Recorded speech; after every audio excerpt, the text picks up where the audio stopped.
Hey everyone, it's our God Moment Time in Family Ministries. Our passage this week comes from the Gospel of Mark, chapter 4, verses 35 to 41. Jesus calms the storm. I'm going to read the scripture and then we're going to chat about it for a little bit.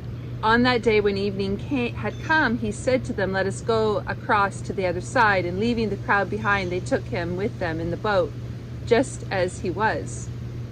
Other boats were with him, and a great windstorm arose, and the waves beat onto the boat so that the boat was already being swamped.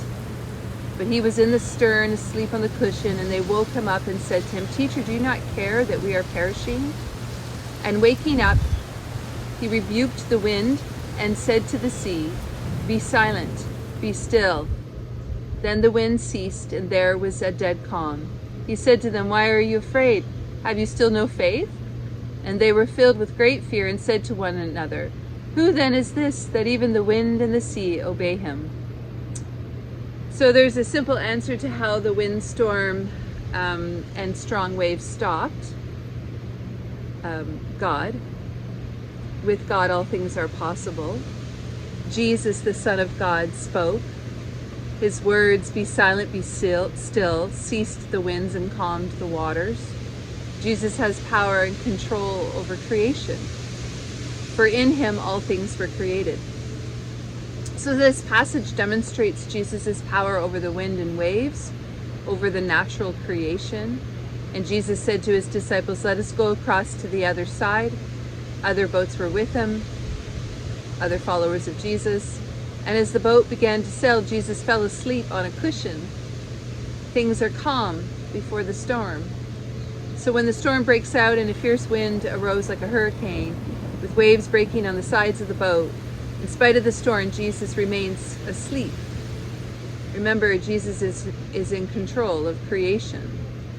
The disciples were frightened, scared to death actually, and woke Jesus and said, "Teacher, do you not care that we are perishing?"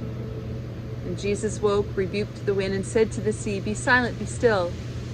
The wind ceased, and there was a dead calm. Jesus then said to them, "Why are you afraid? Have you still no faith?" Jesus wanted to teach his disciples that he can be trusted in any circumstances. And Jesus wants us to trust him with our life too. With Jesus, we are calm. Even in the midst of any storm we may face, with Jesus, we are calm. With the Son of God, who is the creator and controller of all creation, no matter what, with Jesus we can do all things through him who gives us strength. With God, all things are possible. With God, we can have peace to face whatever storm we may walk through. With Jesus, our shepherd, we will fear no evil, for the Lord our God is with us. So in verse 41, we read the disciples' response to all of this, for they became very much afraid. The living God was in their boat.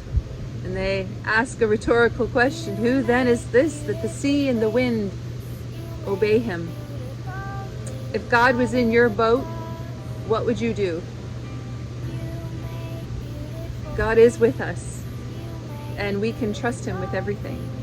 God rules over the surging sea. When its waves mount up, he stills them.